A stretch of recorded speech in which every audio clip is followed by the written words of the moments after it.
د چا غمونه ډیر شي نو دې لا حول ولا قوة الا بالله ډیر شروع کی. ها بچا غمونه ډیر راشي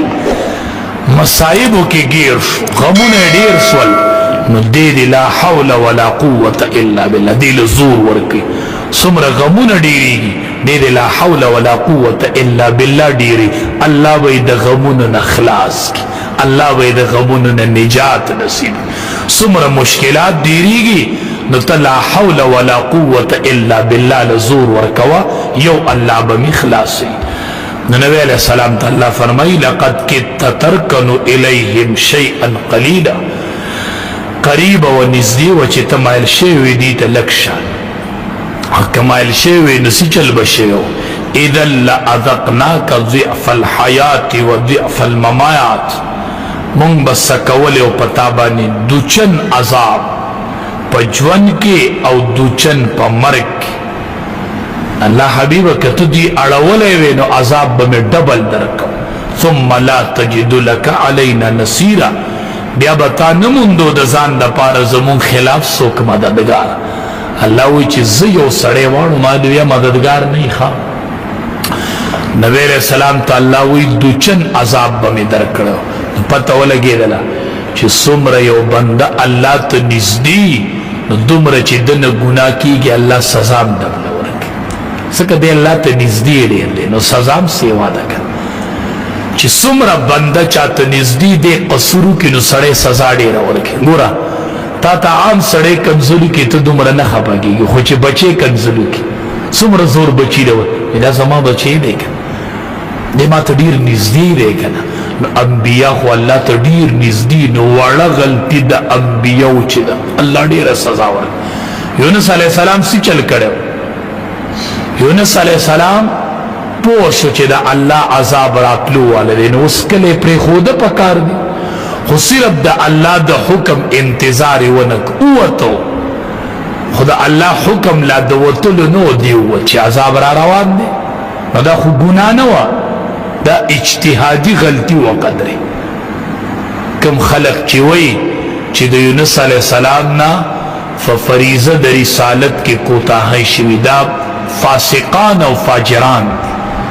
یونس علیہ السلام نا گناہ نا دا شوی خو یونس علیہ السلام صرف خپل اجتهاد کو چی واتا غواری نا اللہ ولی سمر سزا ورکلا مئی او دریاب او دا مئی پا خیٹا کی سمر مدو سیدا دا اللہ یو سزا ورکلا گناہ نه ده کړي معمولی غلطی وشوله چې څومره بنده الله ته نږدې نو دومره الله سزا ډېره ورکوي. نو ځکه الدنیا کلها متاع دا ټول د ژوند د تېرولو سامان دی. وخیر متاع الدنیا المرأة الصالحة پدی ټول سامان کی بہترین سامان چی دے المرأة الصالحة اغدی کبھی بھی دا بس دا دنیا پا سامان کی دا ټول نا بہترین سامان اگر گاڑے نا دے اب بنگلہ نا دا گاڑے شتا بنگلہ شتا جیداد شتا خادمان شتا خوچی نیک بی بی نشتا نو دا دنیا مذہبت انوینی بہترین سامان دا دنیا چی دے المرأة الصالحة اغنی کبھی بھی دا. ذکر خوچی منکم دعا کو منگوی ربنا اتنا فی الدنیا حسنا وفی الاخرت حسنا وقنا عذاب النار. علی رضی اللہ تعالی عنہ فرمائی وید دی معنی دادا چی آتنا فی الدنیا حسنا اللہ پا دنیا کی صالح بی بی راکی وفی الاخرت حسن او اللہ پا آخرت کی را لحوری راکی او وقنا عذاب النار. یو ترجمہ خویدہ دا چی من بچ کے دا عذاب دا ورنا دا جہنم نا خو علی رضی اللہ تعالیٰ ہوئی دے معنی دا چی اللہ ما بچ کے دا جبوری خزینا وقنا عذاب النار مرئی صالحہ راکی و اللہ دا جبوری خزینا میں حفاظت نصیب کے اللہ دا بدمزاج و دا بدکردار خزینا میں اللہ حفاظت نصیب کی وقنا عذاب النار. نو د دنیا په سامانونو کې بهترین سامان چې دی المرأة الصالحة اغا نیک بیبی دا چی کل بندت نیک بیبی میلو شی نیک بیبی ستوائی سڑے بسنگ پی جلی چی دا نیک بیبی دا احادیث و مبارکو کی سلور خبری خودلے شوی چی پکم اخذا کی دا سلور خبری دی المرأة الصالحة دا نیک بیبی دا اول خبر دادا چی کل ورتخاون نظر اکی ندے بخوشالش بار بستڑ استومان یو ٹک ٹک شوی بی بار بستڑ استومانی چی کور تراشی و پا بی بی نظر اولگی نو دے بخوشالش بس دا دنی کی بی بی اولنی صفت تے او چی پا بار دمی و کور تراشی و بی بی تا گوری و طبیعت خراب شی اغا سکون خلال شی و خفگان راشی دا مرئی صالحہ ندا دا نیک بی بی ندا دویم صفت دا نیکی بی بی دادے چی کل ورطا خاون خبر اوکی نو دا پی لبیک وائی خاون خبر اوکی او دا خاون خبر امنی دا خاون اطاعت کی ارا خبر چی دا شریعت خلاف نوی نو خاون اوکی نو دای امنی خاون اوکی دا امنی حدیث مبارک کی دا دی پوری راغلی دی چی کل خاون خزت بلن اکڑل ما خوا تراشا او دا پتنور ولاړه دا ډوډۍ پوری کړي دا ډوډۍ سوځي دا به ډوډۍ پریدي او د خاون اطاعت وکړي کو سوځي نو د خاون مال سوځي پتا سپیټه پرتا دا به دسی پوری د خاون اطاعت کوي پتنوري په ګرم تنوري ډوډۍ پوری کړي دا خاون غوګو کدا به خاون خوانه راځي او بل صفت دا دی چې کله دا خاون د دې په باره کې قسم خوري نو دی بری کی سمطلب یادا چی خاون قسم خوڑے شی چی دا خزا پاکیزہ خزا دا او یا چی خاون پا یو خبر قسم اخری نو دا بیا کوشش کئی چی دا خاون وس پا قسم کی رشتی نیکم دا کار پورا کم او سلورم صفت دا دے چی کل خاون دا کور اوتا دا کور دروازه بند کی او دا خاون دا مال او دا جان حفاظت شروع کی باز چی خاون ملار دا خاون دا مال او دا جان حفاظت شروع کی ورطا نراوزی گرزی نبیا چی خاون کور کی نئی او دا خاون معلوم بیزای زین لگی دا خاون پا نشوالی کی دا خاون دا مال او دا جان حفاظت کی حدیث مبارک کے رازی المرأة الصالحة دا نیک بی بی دا چی دنیا کے چاہتم دا سلور صفات والا خزم لوشولا نو بس د دنیا خیر امندو دت د دنیا سکون دت میلو شو چی کل المرأة الصالحة کل بندت نیک بی بی میلو شی دا پا دنیا کے آرام و سکون دے چی کل دت نیک بی بی المرأة الصالحة نیک بی بی دت میلو شو او نبی کریم صلی اللہ علیہ وسلم فرمائی چی نکاح کوئی نو تزوج الودود الولودا اغی زنان سر نکاح کوئی ودودا چی من و محبت پا کسی وی تا تبسنگ پتا لگی چی دی کی من و محبت سیوا دے تا خواده ندے کرے نا دا اغی خوین دی اگورا بواد شوی که خوین دی نی نو دا پلار خوین دی اگورا اغا بواد شوی وی چاگی مین خورا کڑی دا کاغی نپرت خورا کڑی تزوج الودود الولود نکاح کوئی دا اغی خز سر چی ودود او الولود چی کم زنانا بچی دیر روڑی اغی خاندان کی رشتہ کوئی چی اغا بچی دیر روڑی بچو والا خاندان گورے چی کم خز کی مین دیر او بچی دیر روڑی چی مین بچی دیر روڑی خو چی مین کمی دا خاون مقصد پورا نشو او مین پورا دا بچی کم روڑی نو دا نکاح مقصد پورا نشو نبی علیہ السلام فرمائی ذکر دیسی خزی سر نکاح کوئی فإنی مکاثر بکم الامم زبا قیامت کی پخپل امت پخر کوما سمر چی زما امت سیوی زبا پی پخر کوما زما امت سیوا کے سیوا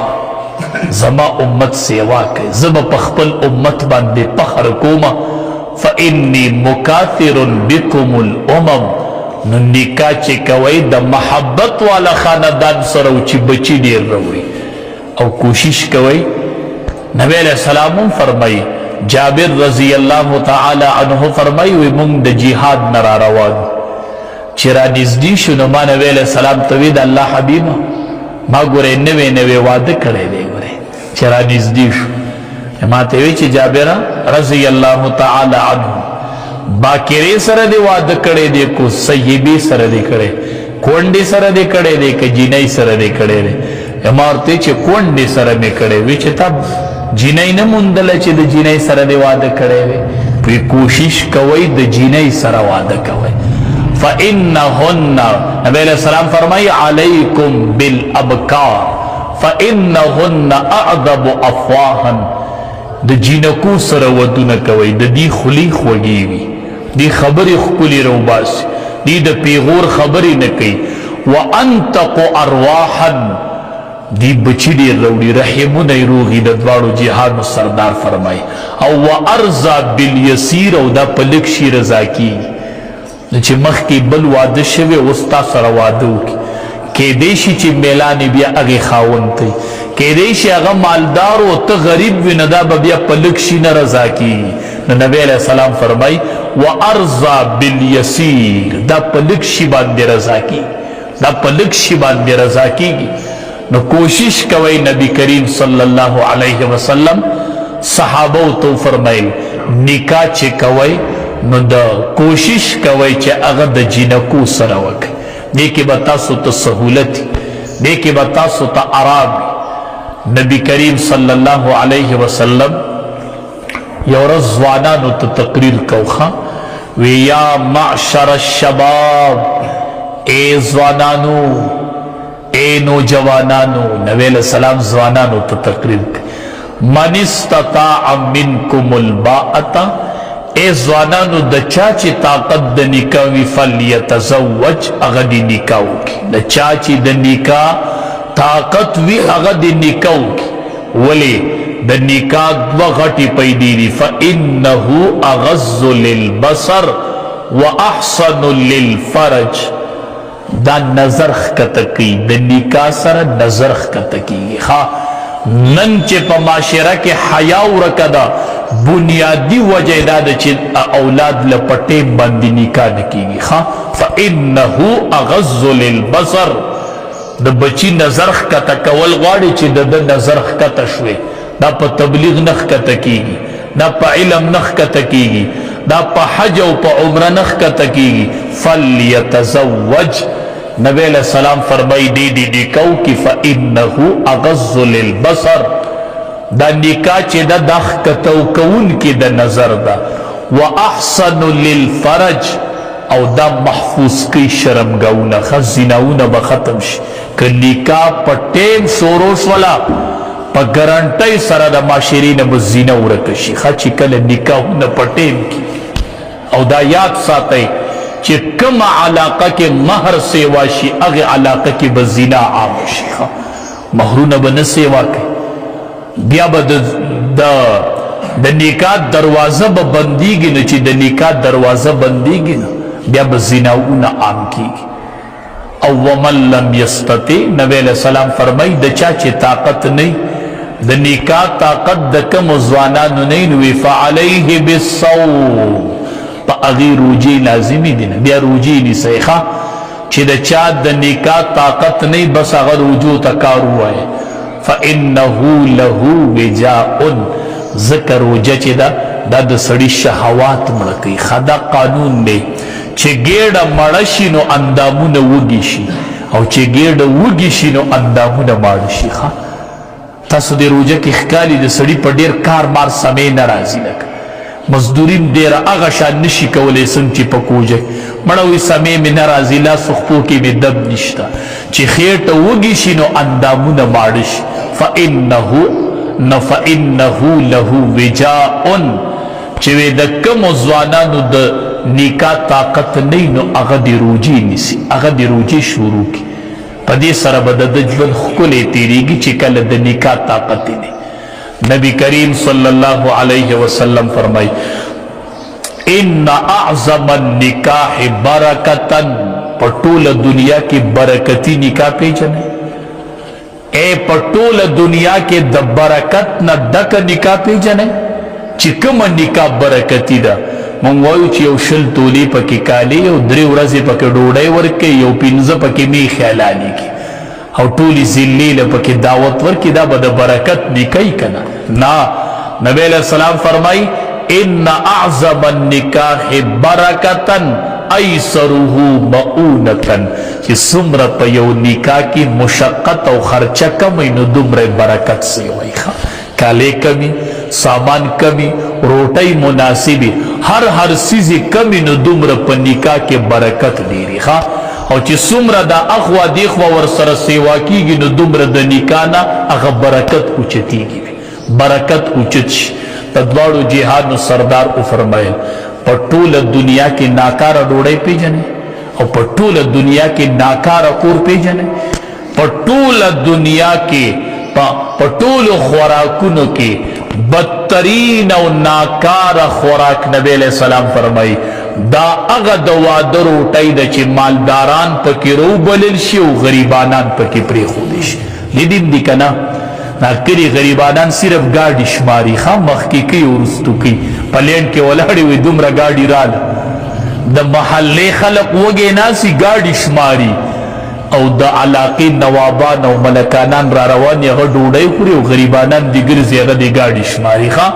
دا په ټوله دنیا کې بدترین هغه د واده روټۍ ده، هغه ولیمه ده چې مالداران پکې روبلل شي او غریبانان پرېښودلی. او په ټوله دنیا کې بدترین کور پیژنئ؟ ناکاره کور، ناخوښه کور، دا هغه کور دی چې په هغې کې یتیم وي او د یتیم سره بدسلوکي شروع وي. په هغې کور کې یتیم پاتې کېږي او د یتیم سره بدسلوکي شروع وي. د نکاح ډېر اثرات دي، د نکاح ډېر برکات دي. په نکاح سره په معاشره کې محبت خورېږي او په نکاح سره په معاشره کې پاکدامني راځي. اے پلارانو که د بچو موبایل و شیشې پاکول غواړئ چې د بچی د موبایل شیشه مې پاکه شولې، د دې تصویران نه کتلې، د دې ډرامې نه کتلې، نو فلیتزوج دله دې نکاح کې فانه اغض للبصر، نظر به یې داسې ښکته شي، سترګې به یې ښکته شي او حیا به پکې پیدا شي. تاسو خبر نه یې د دواړو جهادو سردار فرمایي چې چا نکاح وکړو فقد استکمله، د ده نیم ایمان او نیم دین چې دی هغه کامل شو. په نیم دین باره کې دی د الله نه ویریږي او نیم دین چې دی هغه په نکاح سره برابرېږي. نکاح دومره ضروري شی دی. د نکاح نه بغیر د کمال ایمان او د کمال دین دعوه کول دا به اصلیږي چې نکاح نه یو دی وایي زه کامل یم او زما دین کامل دی. نه، نیم خو په نکاح سره کاملیږي. نکاح ډیر ضروری امر دی. نن چې مور په معاشره کې مور د نکاح برکت دی. چې نکاح شو نو د لور نه څه جوړه شي؟ مور جوړه شي. مور ترې نه جوړه شي که نه، دا خو د نکاح د وجې نه جوړېږي. د نکاح ډیر برکات دي او ډیر اثرات دي. چې کله په ټیم باندې نکاح کېږي معاشره کې به حیا پرته وي، معاشره کې به پاکدامني. او نبی کریم صلی الله علیه وسلم صحابو تو فرمایل وی سپیرتوب چې دی دا په 3 څیزونو کې دی: فی المرأة والدار والفرس، په ښځه کې او په کور کې او په اس کې سورلی کې. په ښځه کې سپیرتوب، په کور کې او په سورلی کې. وی د ښځې سپیرتوب څه دی؟ نبی علیه الصلاة والسلام وفرمایل وی د ښځې سپیرتوب دا دی چې د دې مهر سیوی، چې د دې مهر سیوی. دا د دواړو جهادو سر ده. د ښځې سپیرتوب دا دی وی چې د دې مهر سیوی او دا بدزبان دی. د دې نه خاوند هر ټیم ستړی او سر ترې نه ټکوي. او د کور سپیرتوب دا دی چې ګاونډي بد عملی. دا د کور سپیرتوب دی چې ګاونډي بد عمله. چې کور ګورې که نه نو ړومبې د ګاونډي تپوس کوه. شیخ سادي بابا رحمت الله علیه کور کتو. چې کور له ورغې نو د هغې کور خواته یو یهودي و، هغه ورته ډېر صفتونه شروع کړو. دا کور داسې دی او دا داسې دی او دا داسې دی او دا داسې دی. ښه ګاونډي څوک دی؟ وی زه. وی بس ته دا سپیرتوبی پورا دی کنه چې ته به مې ګاونډي کنه د کور سپیرتوب چې دی هغه د ګاونډي بد اخلاقه ګاونډي دی او د کور دویم سپیرتوب هغه تنګوالی دی ښه چې کور تنګي تنګ ښه او نبی علیہ السلام وفرمایل والفرس د اس او د سورلی سپیرتوب دا دی چې ته دا ته پې سورلی نشي کولی نه تا له موقع د سورلی نه درکې او جهاد لید نشي به وستی نو دا سورلی چې ده دا سپیره سورلی ده دا سپیره سورلی ده ځان له ښه سورلی وګوره چې کور ګاونډي بد اخلاقه دی ځان له بهترین کور وګوره ښه ځان له ښه کور وګوره او بیبي بد اخلاقه ده ځان له د ښه بیبي انتخاب وکړه ځان له د ښه بیبي انتخاب وکړه او د دواړو جهادو سردار نبی کریم صلی الله علیه وسلم فرمایل ثلاثه حق علی الله عونهم درې کسان داسې دي چې الله وایي زه به د دې امداد کوم الله وایي په ما حق دی چې زه به د دې دریو کسانو امداد کوم المکاتب الذي يريد الاداء والناكح الذي يريد العفاف والمجاهد في سبيل الله تاسو پې نه پوهېږئ مکاتب چې یو آقا وي مالک او داغه غلام وي او دا مالک دی غلام ته وایي ما له دومره پیسې را وګټه بیا به دې زه آزاد کړم ده ته مکاتب وایي او دا غلام ګرځي او مزدوري کوي چې د آقا له پیسې وګورم چې زه آزاد شم د دې کس الله امداد کوي او یو والناکح الذي يريد العفاف اغا کس چې اراده د پاک دامنۍ وي او نکاح کوي دی پکې څومره قرضو کې دا قرضه به ختم